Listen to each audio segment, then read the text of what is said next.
Learners, welcome to lesson number 4, Tall Trees, a poem composed by Eileen Mathias. Now, before we start, we should know something about Mathias.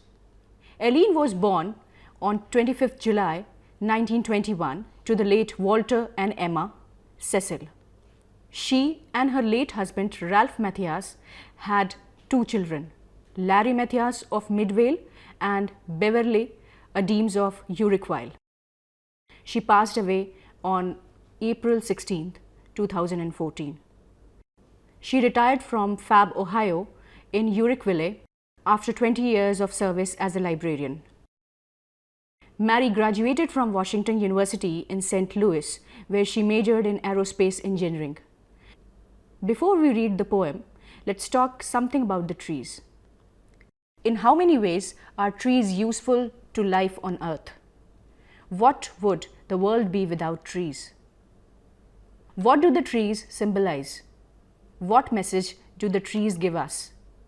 Now, after completing this poem, you'll be able to read and enjoy the poem, explain the theme of the poem, pick out the words ending in similar sounds at end of the lines, explain how words ending in similar sounds add rhythm and flow to the composition. Identify personification. You will be able to feel strong in the presence of nature everywhere, and you will be able to recognize the values of caring and protection as expressed by nature. What is the poem all about? Now, the poem Tall Trees is about nature, especially tall trees. The poet was fascinated by trees. In fact, she is. To her, the trees are part of an integrated world where elements of nature like the clouds, birds, day, night, and moon work in close harmony with each other. The poet describes the activity of tall trees through the day, that is, from daytime through dusk to nighttime. Even when the world is sleeping, the trees are awake, doing their own duty. The trees are a symbol of lofty character and a selfless mission of care and protection to all the creatures. In return, the trees do not ask for any returns. The tall trees symbolize dignity and pride, but they are neither proud of their height nor stature. Even the small birds are dear to them. They give us human beings a valuable message. Be tall and powerful like trees, but be rooted, humble, caring, and selfless like them. Do you know that some tall trees in the rainforests can be more than 100 feet tall, but most of the tall trees around us in India grow to a height of about 40 feet. There are some numbers which I would like to tell you. Number 1, the tallest tree, Coast Redwood. It is 379.1 feet tall, and it is in California, USA. On number 2, Australian mountain ash, 326.8 feet tall in Tasmania, Australia. The oldest human planted tree with the known planting date is Sri Mahabodhi sacred tree in Anuradhapura, Sri Lanka. It is 2,293 years old. This tree was planted from a cutting of the original Bodhi tree in Gaya. It takes 100 years to 3,000 years for a Bodhi tree to grow fully.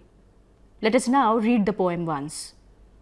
Try to read along with me. Tall Trees by Eileen Mathias. With their feet in the earth and their heads in the sky, the tall trees watch the clouds go by. When the dusk ends quickly, the birds do rest. The tall trees shelter them safe in a nest. And when in the night, with the tall trees peeping, the moon shines down on a world that's sleeping. Now try to read this poem again, learners, and let us paraphrase the poem stanza by stanza and then line by line. With their feet in the earth and their heads in the sky, the tall trees watch the clouds go by. The poet is trying to stress on the fact that the trees are very tall. They have their heads in the sky, but they are anchored by their roots tightly to the ground. The tall trees are privileged in many ways. They can watch the floating clouds from a closer distance. In saying so, the poet seems to have given the trees head, feet, and eyes like human beings. Why does the poet compare the tall trees to human beings? Does the poet see some other similarity between human beings and the tall trees? Probably the poet had someone in mind who may have been great yet humble and caring. It could also be possible that she wanted to give a message to human or mankind to be like the tall trees, tall, strong, and powerful, who would care for the weak and small. Now, for a line by line explanation, with their feet in the earth, over here the roots have been likened to feet of the trees. They fix the tree to the soil. They absorb water and nutrients from the soil and pass on to the other parts of the tree. They hold the soil together and prevent it from erosion. Above all, they symbolize rootedness or humility. And their heads in the high? The tree tops are referred to as heads. The top of the tall trees are so high that they seem to be touching the sky. They symbolized dignity, pride, and an uprighteous character. The tall trees watch clouds go by. The trees over here in this line are so high that their tops seem to be touching the overhead clouds floating by. They can see the clouds and the sky more clearly due to their proximity to them. Coming to the second stanza, when the dusk sends quickly the birds to rest, the tall trees shelter them safe in a nest. The poet brings out the caring nature of the trees.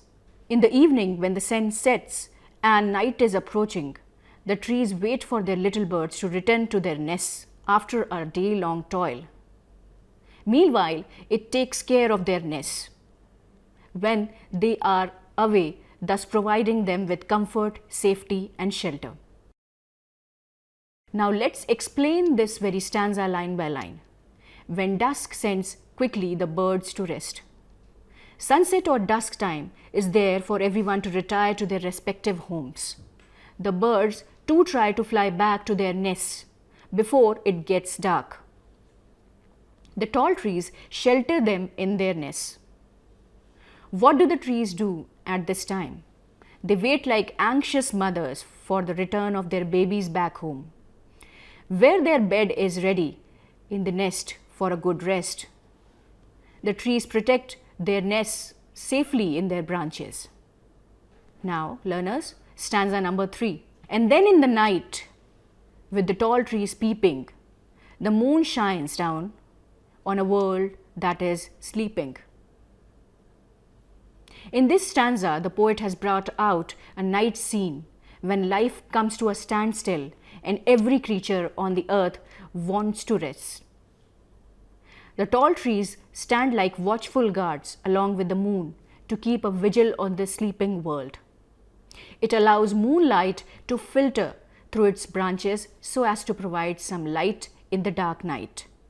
Now coming to explanation line by line. And then in the night with the tall trees peeping.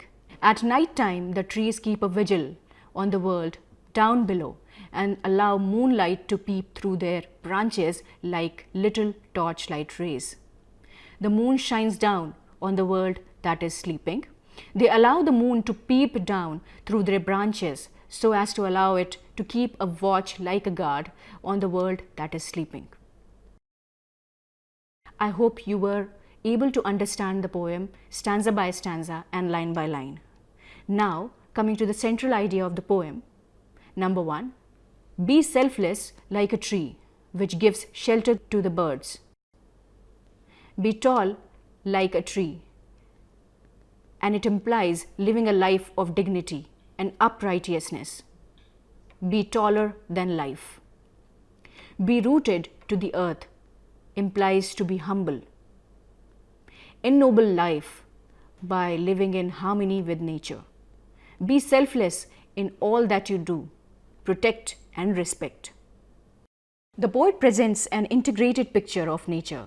It is a harmonious world, as I told you, where various elements and objects of nature like the clouds, bird, day, night, and moon work in close association and without any disagreement. It is a pleasant picture of selfless care and protection. The trees provide shelter to birds and guard the world as it sleeps. They do not ask for anything in return. The trees are tall, but they are not proud of their height and stature. Even the small birds are dear to them. They love them and protect them at night. Human beings, now over here, who are tall and powerful like tall trees, should also be humble and caring like them. Now, this was the meaning, this was the interpretation of the poem. And now coming to the structure and rhythm pattern. The poem has 3 stanzas of 4 lines each. The length of each line is different. The last words of the second and the fourth line rhyme. We can say that the rhyming pattern is AB, CB. The poet has used a variety of literary devices to add beauty to the poem. Coming to the figures of speech section, over here the poem is actually very rich in personification. Personification is a literary device used by poets to make inanimate things behave like human beings. When we speak of a thing as if it were a living being, it is called personification of that object. For example, when we say walls have ears, we speak of walls if they were living beings with ears. When we say fortune smiles on those who work hard, we give a human form and a smile to good luck. We apply human qualities and feelings to something that is not human in order to create a clear and vivid picture of that object or idea. Personification expresses the quality of the personified object as human qualities and relates it to the world of humans. This adds intensity and clarity to an expression. Poets often make use of this literary form. You will notice that the second and the fourth lines of each stanza in the poem end in words that end with a similar sound. The similar sounds lend a flow and rhythm to the lines and make them catchy and easy to remember. The similar sound at the end of the lines is called rhyme. The pattern of the rhyme varies from poem to poem. Poets create rhyme schemes of their own choice for the desired rhythm. In this poem, words like watch, heads in the sky, feet in the earth, shelter the birds, peeping are words that make us feel that trees are behaving like human beings. Now learners, try to know what imagery is. Imagery is the art of using words to create a picture of sorts in the mind of the reader. Usually, it is thought that imagery makes use of particular words that create visual representation of ideas in our minds. The word imagery is associated with mental pictures. However, this idea is but partially correct. Imagery, to be realistic, turns out to be complex than just a picture. For example, it was dark and dim in the forest. The words dark and dim are visual images. The children were screaming and shouting in the fields. Screaming and shouting appeal to our sense of hearing or auditory sense. Imagery needs the aid of figures of speech like simile, metaphor, personification, onomatopoeia, etc. in order to appeal to the bodily senses. Now, for example over here, the trees watch the clouds go by. They allow the moon to peep down. All such expressions make us feel as though we are watching the scene. Symbolism.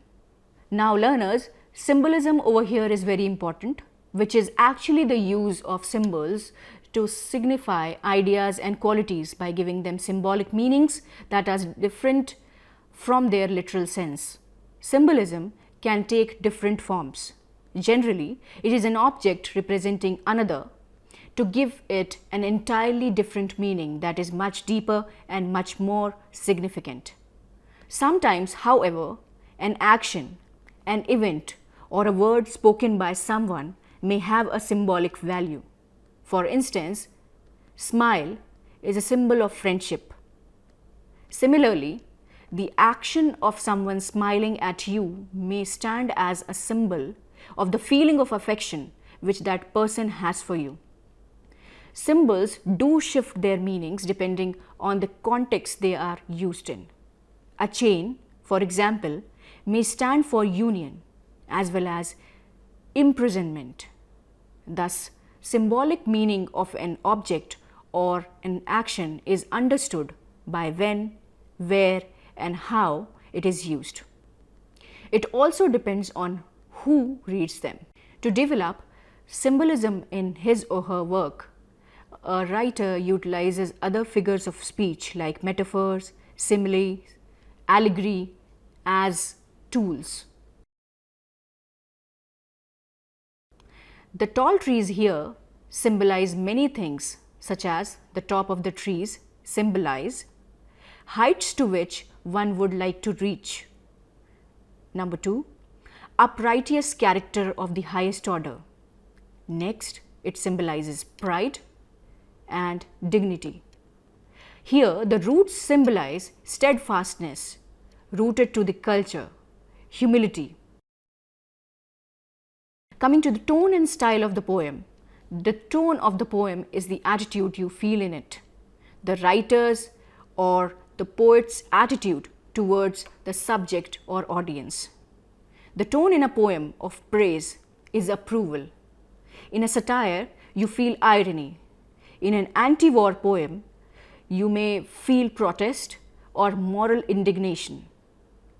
Tone can be playful, humorous, regretful, anything, and it can change as the poem goes along. When you speak, your tone of voice suggests your attitude. In fact, it suggests two attitudes. Number one concerning the people you are addressing, that is your audience, and one concerning the thing you are talking about, that is your subject. That's what the term tone means when it's applied to poetry as well. Tone can also mean the general emotional weather of the poem. This is a broader question. It will certainly elicit many different responses. Style in poetry can refer to almost anything. It can refer to the way an author uses meter. For example, if an author always uses dactylic hexameter, then it might be his style. The same can be said if a poet uses literary devices such as personification, alliteration, assonance. Style can also be non-technical. It can refer to content. If an author always uses imagery from nature, then it can be his or her style. In short, style can refer to almost any aspect of poetry as long as the author tends to do it often. Style in poetry involves the method which a poet uses to convey meaning, tone, and emotion in his or her poem. For example, the meaning and significance can be conveyed through the form of a poem. Certainly, an ode or a sonnet is a much more formal arrangement used more for a serious matter, unless the poet is being satirical. Musical devices such as rhythm and rhyme are part of a poet's style. Words too are often chosen for sound as well as for meaning.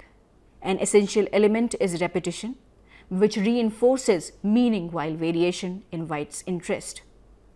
In fact, all things people enjoy have these two elements. The arrangement of the words in a line as well as the arrangement of lines in the entire poem both contribute to a poet's style. Since the poet's concerns are with experience, They choose certain stylistic devices to create significant and new experiences for their readers. In poetry, experiences can be synthesized, analyzed, enjoyed simply, etc. But the way in which poets present their poems is their style. Other stylistic devices that poets use are connotation, denotation, the suggested as well as the literal meaning of the words. Figurative language such as metaphors and similes also add more meaning and picturesque language to a phrase or word, as well as creating speed to the line, for example, as alliteration does. Here in this poem, personification does much wonders, as you must have realized by now. The language and style used by the poet is very simple and easy to understand. Now with this, learners, we come to the end of our explanation. I hope the explanation has been useful. Now, remember, literature, especially poetry, is all about life, and there could be various perspectives and meanings to any line. If you internalize the words of a poem and open your inner eye, you will be able to unfold many meanings and interpretations. This is called appreciation. So feel free to give your interpretation to appreciation. Prepare well for your exams. Read and understand the poem thoroughly before taking the test. Equally important is the need to read and understand your questions well so that you can give relevant answers. So learners, bye for now. Best of luck and thanks.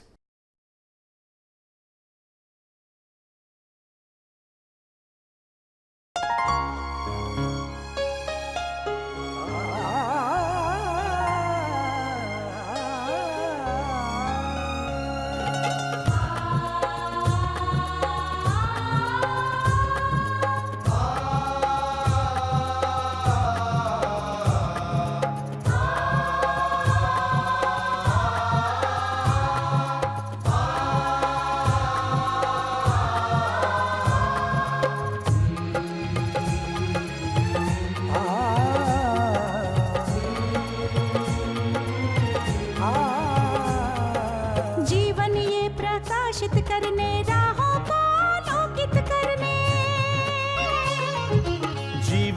प्रकाशित करने राहों को आलोकित करने हम अपना दीपक स्वयं बने, हम अपना रास्ता स्वयं चुने। अपना दीपक स्वयं बने, हम अपना रास्ता स्वयं चुने।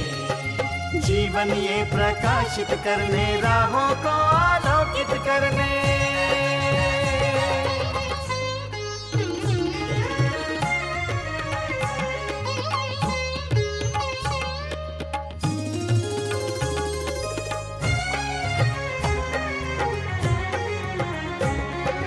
धन साधन समय की सीमा से विद्यालय जो मुक्त हो, धन साधन समय की सीमा से विद्यालय जो मुक्त हो। कभी पढ़े हम कहीं पढ़े वे विषय की लोच से युक्त हो। कभी पढ़े हम कहीं पढ़े, वे विषय की लोच से युक्त हो। मित्रों हम उठे और जागे, मंजिल आने की ध्वनि सुने। हम अपना दीपक स्वयं बने, हम अपना रास्ता स्वयं चुने। जीवन ये प्रकाशित करने राहों को आलोकित करने।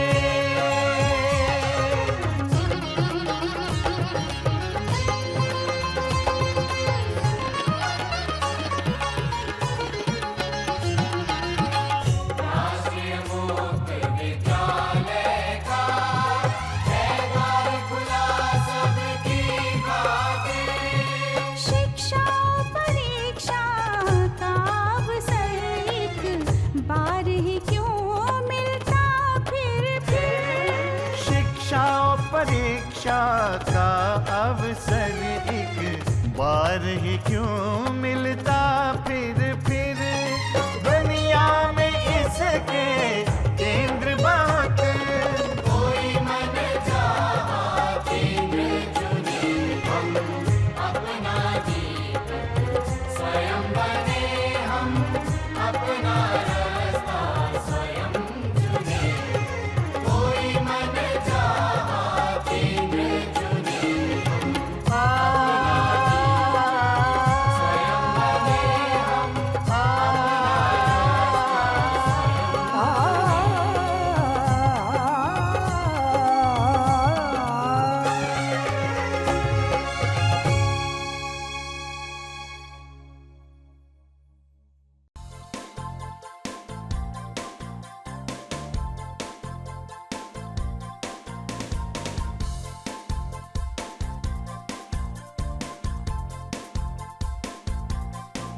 घर बैठे पाएं राष्ट्रीय मुक्त विद्यालय शिक्षा संस्थान यानी NIOS में एडमिशन, वो भी एकदम आसान तरीके से, जिससे शिक्षार्थियों को होगी समय और धन दोनों की बचत। NIOS से शिक्षा कभी भी कहीं भी। शिक्षार्थियों, क्या आप जानते हैं NIOS में एडमिशन लेने का सरल और सुगम तरीका, जिससे शिक्षार्थियों को ऑनलाइन प्रवेश लेने में सहूलियत मिलती है। NIOS में प्रवेश की प्रक्रिया पूर्णतया ऑनलाइन है। शिक्षार्थी घर बैठे इंटरनेट द्वारा प्रवेश के लिए सबसे पहले NIOS की वेबसाइट www.nios.ac.in पर लॉगिन करें। अपना ईमेल आईडी और पासवर्ड डालकर अपना पंजीकरण करें। पंजीकरण के बाद लॉगिन करने पर ऑनलाइन प्रवेश हेतु आवेदन पत्र खुलेगा। आवेदन पत्र को निर्देशानुसार भरें और प्रिंट आउट लें। इस प्रिंट आउट पर अपनी फोटो संलग्न करें। ऑनलाइन प्रवेश के लिए शुल्क हेतु भुगतान के तरीके हैं: क्रेडिट कार्ड के द्वारा, डेबिट कार्ड के द्वारा, राष्ट्रीयकृत बैंक के ड्राफ्ट के माध्यम से, जो कि सचिव NIOS नई दिल्ली या नोएडा के पक्ष में देय हो।